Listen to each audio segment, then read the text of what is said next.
Buenos días, licenciado. Buenos días, compañeros. Nosotros somos el grupo número 2 y en esta ocasión les venimos a presentar la sección 18 y la sección 22 de la NIF para las pymes. Los integrantes de nuestro grupo son Oscar Reyes, Jorge Luis González, Ricardo Javier Hernández, Jaime Vidal Carcús, Isaira Celeste Hernández y Emilsa Azucena Pérez Godoy. Como primer punto, vamos a presentar la sección 18.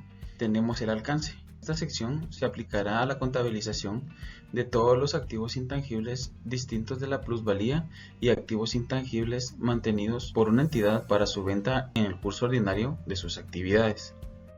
Continuando, tenemos el reconocimiento, principio general para el reconocimiento de activos intangibles. Y nos dice que una entidad aplicará los criterios de reconocimiento de la sección 2 de la NIF para las pymes para determinar si reconocer o no un activo intangible. Por consiguiente, la entidad reconocerá un activo intangible como un activo si y solo si es probable que los beneficios económicos futuros esperados que sean atribuibles al activo fluyan a la entidad. El costo o el valor del activo puedan ser medidos con fiabilidad y el activo no es resultado de desembolsos incurridos internamente en un elemento intangible. Continuamos con la adquisición como parte de una combinación de negocio. Un activo intangible adquirido en una combinación de negocio se reconocerá su valor razonable en la fecha de la adquisición, a menos que dicho valor razonable no pueda ser medido con fiabilidad sin esfuerzo o costo desproporcionado en la fecha de la adquisición. Tenemos la medición inicial. Adquisición separada. Nos dice que el costo de un activo intangible adquirido de forma separada comprende el precio de adquisición incluido los aranceles de importación y los impuestos no recuperables, y cualquier costo directamente atribuible a la preparación del activo para su uso previsto. Los gastos de periodos anteriores no deben reconocerse como un activo. Los desembolsos sobre un activo intangible reconocidos inicialmente como un gasto no se reconocerán en la fecha posterior como parte del costo de un activo. Continuando con el desarrollo de la sección 18, encontramos la medición posterior al reconocimiento. En esta pues nos indica de que una entidad medirá los activos intangibles al costo menos cualquier amortización acumulada y cualquier pérdida por deterioro de valor.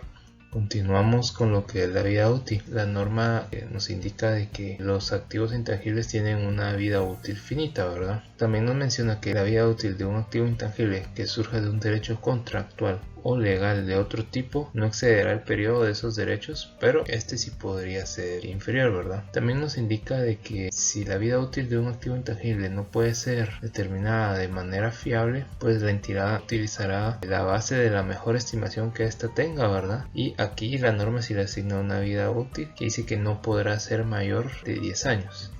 Luego pues tenemos lo que es el periodo y método de amortización, ¿verdad? La norma indica de que una entidad distribuirá el importe depreciable de un activo intangible de forma sistemática a lo largo de su vida útil. El cargo por amortización de cada periodo se reconocerá como un gasto, a menos de que alguna sección de la norma lo exija de manera diferente, ¿verdad? También pues tenemos de que la entidad deberá de determinar la forma de depreciación que mejor se adecue para mostrar cómo se irán consumiendo los beneficios económicos de un activo intangible, ¿verdad? Y por último también pues la amortización tendrá lugar cuando el activo esté ya en condiciones de uso, en el cual se empezarán a consumir los beneficios de la forma en que la entidad lo preveyó.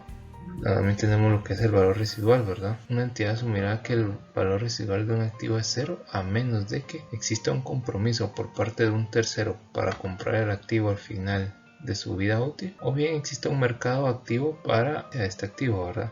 Tenemos también lo que es la revisión del periodo y del método de amortización. Aquí pues nos menciona si factores tales como un cambio en el uso del activo intangible, avances tecnológicos o cambios en los precios del mercado llegaran a estar presentes, ¿verdad? Una entidad deberá de revisar sus estimaciones anteriores, y si las expectativas actuales son diferentes, pues deberá de modificar el valor residual, el método de amortización o bien la vida útil.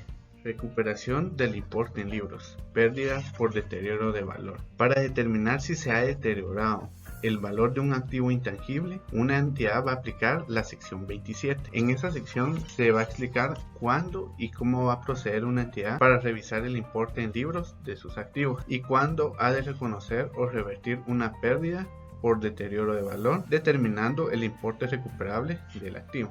Retiros y disposiciones de activos intangibles. Una entidad dará de baja un activo intangible y reconocerá una ganancia o pérdida en el resultado del periodo, en la disposición o cuando no se espera obtener beneficios económicos futuros por su uso o por su disposición. Información a revelar. Una entidad revelará para cada clase de activos intangibles lo siguiente: las vidas útiles o las tasas de amortización utilizadas, los métodos de amortización utilizadas, el importe en libros brutos y cualquier amortización acumulada, junto con el importe acumulado de las pérdidas por deterioro de valor, tanto al principio como al final del periodo sobre el que se informa. La partida o partidas en el estado de resultado integral y en el estado de pérdidas si se presenta, en las que está incluido cualquier amortización de los activos intangibles, y una conciliación entre los importes en libros al principio y al final del periodo sobre el que se informa, que muestre por separado las adiciones, las disposiciones, las adquisiciones mediante combinaciones de negocio, la amortización, las pérdidas por deterioro de valor y otros cambios. De acuerdo con la legislación guatemalteca, en el decreto 10-2012 de la Ley de Actualización Tributaria, en el artículo 21 y numeral 27, nos indica que los gastos de amortización debidamente comprobados se amortizan mediante 5 cuotas anuales sucesivas iguales a partir del primer periodo de liquidación en que se facturen ventas o servicios. En comparación con las NIF para pymes, este considera que todos los activos intangibles tienen una vida útil finita, y si la vida útil de un activo no puede establecerse con fiabilidad, se va a determinar sobre la mejor estimación de la gerencia y no va a exceder de los 10 años. A continuación expondremos los que son las NIF para pymes, sección 22, pasivos y patrimonios. Dentro del alcance, esta NIF establece los principios para calificar los instrumentos financieros, tanto como pasivos como patrimonio. Y también trata de la contabilización de los instrumentos de patrimonio que son específicamente para los propietarios. También aplica a instrumentos financieros, con algunas excepciones, las cuales son las subsidiarias asociadas a los negocios conjuntos, que lo veo también, beneficios a empleados, combinación de negocios y las transacciones con pagos basados en acciones. Que la clasificación de un instrumento financiero como pasivo o patrimonio se da a continuación. Bueno, un patrimonio es la participación residual o la diferencia en los activos una vez deducidos sus pasivos. Un pasivo es una obligación presente surgida a raíz de sucesos pasados, al vencimiento de la cual, y para cancelar dichas obligaciones u obligación, la entidad espera desprenderse de recursos que incorporan beneficios económicos. Recordemos que la clasificación de patrimonio o pasivo, esto debe hacerse de acuerdo con la esencia, no con alguna forma o formato legal. Continuando con la clasificación de un instrumento financiero como pasivo o patrimonio, algunos instrumentos que cumplen la definición de pasivo se pueden clasificar como patrimonio porque representan el interés residual de los activos netos de la entidad, lo que hablábamos anteriormente de la diferencia.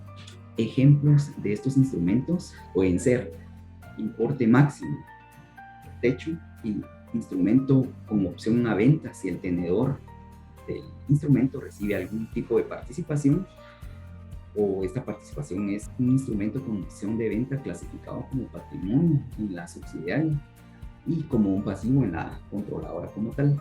La emisión inicial de acciones u otros instrumentos de patrimonio.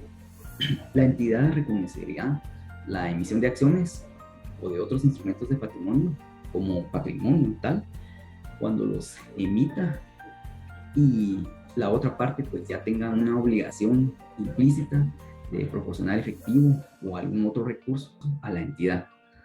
Y la entidad medirá instrumentos de patrimonio al valor razonable del efectivo u otros recursos recibidos, netos, costos de transacción. Si esto se aplaza, el pago deberá hacerse o llevarse al valor presente.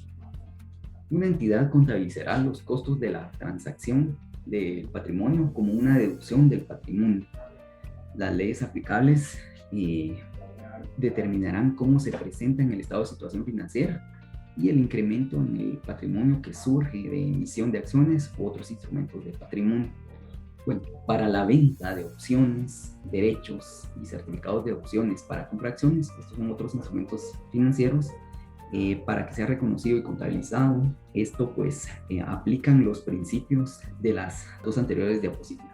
Capitalización de ganancias o emisiones gratuitas y división de acciones, conocida algunas veces como dividendos en forma de acciones. Consiste en la entrega de nuevas acciones a los accionistas en proporción a sus acciones antiguas, como por ejemplo, una entidad puede dar a sus accionistas un dividendo de una acción por cada 5 acciones antiguas que tenga. Deuda convertible o instrumentos financieros como compuestos similares. Un compuestos similares son los que contienen un componente de un pasivo y un componente de un patrimonio. Por lo tanto, una entidad distribuirá el producto entre el componente del pasivo y el componente del patrimonio, para los cuales en periodos posteriores a la emisión de los instrumentos, la entidad contabilizará el componente de pasivo de la forma siguiente: A, de acuerdo con la sección 11 de Instrumentos Financieros Básicos, y B, de acuerdo con la sección 12, otros temas relacionados con los instrumentos. La cancelación de pasivos financieros con instrumentos de patrimonio. Nos dice que una entidad puede negociar las condiciones de un pasivo financiero con un acreedor cuyo resultado de que cancele el pasivo total o parcialmente mediante la emisión de instrumentos del patrimonio sea para el acreedor. Acciones propias de cartera. Son instrumentos del patrimonio de una entidad que han sido emitidos y posteriormente readquiridos por esta. ¿Qué quiere decir esto? Que son las acciones que han puesto en venta los mismos accionistas de la entidad y los cuales han sido adquiridas por otros accionistas de la misma entidad. Por lo tanto, nos indica que cuando suceda esto, la entidad deducirá del patrimonio el valor razonable de la contraprestación entregada por las acciones propias de la cartera, las cuales no se reconocerán una ganancia, una pérdida en resultados, ya sea por la compra, la venta, la emisión o cancelación de acciones propias de su cartera. Para finalizar la sección 22, pasivos y patrimonios, vemos la distribución a los propietarios. En una entidad o en una empresa se tiene que reducir el patrimonio por la cantidad de las distribuciones realizadas a los propietarios, es decir, los que tienen instrumentos financieros, ya sea pasivos o patrimonios. Las ganancias acumuladas, que son el patrimonio para la entidad, van a generar dividendos por pagar, que sería un pasivo financiero.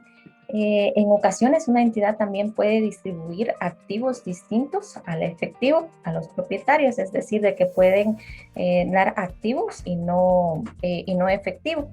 Y cuando en lugar de efectivo se distribuyan a activos que no son efectivos, la obligación de la distribución a los propietarios la contabiliza como pasivo. Este tiene que ser medido al valor razonable de los activos a ser distribuidos. Participaciones no controladoras y transacciones en acciones de una subsidiaria consolidada. En los estados financieros consolidados, el interés no controlante, es decir, participaciones no controladoras en los activos netos de la subsidiaria, se van a incluir en el patrimonio.